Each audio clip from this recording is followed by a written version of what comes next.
مساء الخير يا جماعة على كل الناس. احب اعمل لكم النهاردة البيتزا بالشوفان للي عايز يجربها. سريعة وجميلة جدا ومشبعة جدا جدا وسهلة جدا.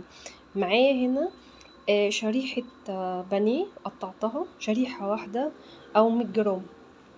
معايا نص فلفل ومعايا حبة زيتون. هنحط هنا ال4 معالق الشوفان اللي احنا بنعمل بيهم كل مرة. هو مش مقدار، بس انا بعرفكم ان هي حاجة صغيرة وما بتاخدش حاجة، يعني مش هتزود معانا. ادي 4 معالق معانا شوفان. تعالوا نشوف هنعمل ايه تاني.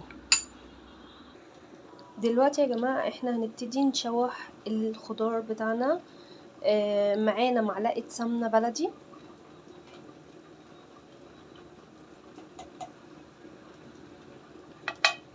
هنحطها كده.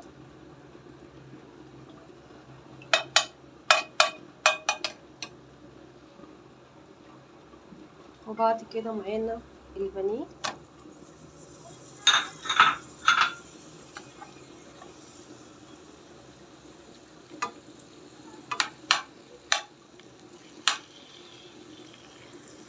هنشوحه ونشوح الفلفل معاه ونرجع تاني.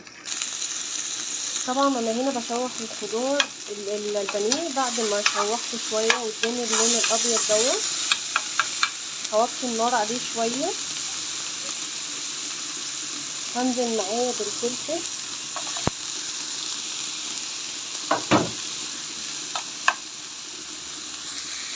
بعد ما شوحته كده. هحط عليه حبه ملح صغيرين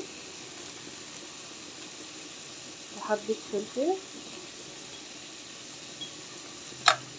وهقلبه تاني.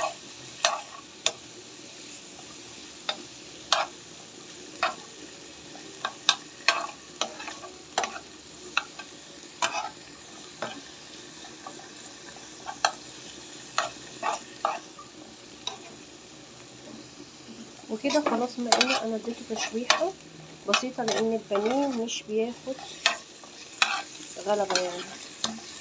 هنشوف هنعمل ايه تاني.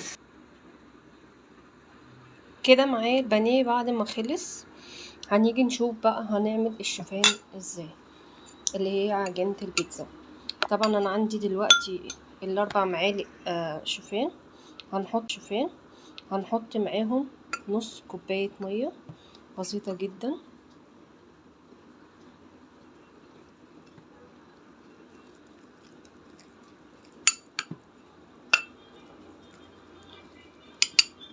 طبعا الشوفان بيشرب مية، فانا ما بحطش كتير، بس بحط على مقدار الكمية. هنرجع تاني. طبعا هي محطوط لها سنة ملح. هدعكها كويس وهعجنها كويس وارجع لكم تاني. طبعا هنا بعد ما عجنتها بتبقى بالقوام ده. ما بحبهاش ماسكه قوي علشان تبقى سلسه معايا وانا بحطها في الصوص. طبعا معانا هنا الصينيه اللي احنا كنا عاملين فيها البانيه. هنفضي فيها المقدار ده كله طبعا عشان هي من مكان البانيه. هفضيه كله وافرده وارجع لكم تاني. انا معايا دلوقتي هنا العجينه ومعايا الكوبايه ديت عشان افردها. هقعد افرد فيها كده. كل ما احس ان هي لزقت في المعلقه هبلها ميه وارجع افردها تاني لغايه ما تبقى مدوره. طبعا انا كده فردتها بالشكل دوت وهحطها على النار دقيقتين وبعد كده نرجع لها تاني. معايا هنا معلقتين صلصه معلهمش اي حاجه خالص، يا دوبك بس محطوطين على النار. هحط عليهم سنه ملح بسيطه وهحط حبه زعتر فريش متجفف يعني، بس متجفف في البيت يعني. طبعا ايه اللي عايز يحط كتير دي حاجة ترجعله، وهو بيديه طبعا للبيتزا طعم مهول. كده خلاص. طبعا عشان كل حاجة عندنا محطوط لها ملح، العجينة وعندنا البانيه متبل وكله. فكده خلاص هنشوف بقى البيتزا العجينة وصلت لفين ونرجع تاني. ورجعنا لكم دلوقتي بعد ما بقت بالشكل دوت. طبعا استوت من تحت بسيط. هنضيف عليها الصلصة، هحط شوية صغيرين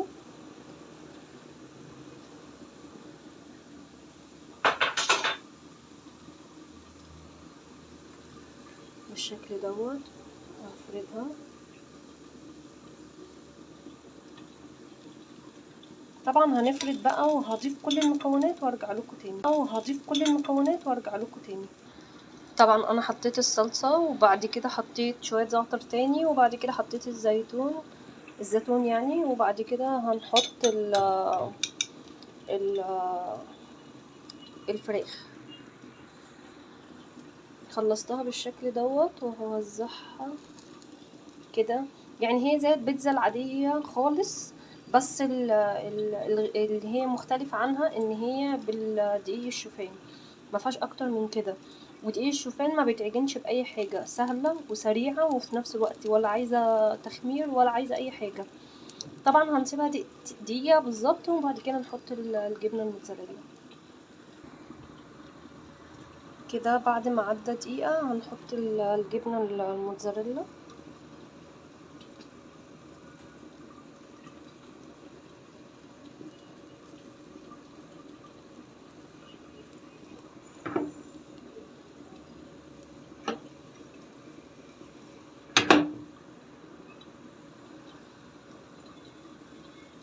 هنقفل عليها ونرجع تاني. وادي كده شكلها بعد ما خلص.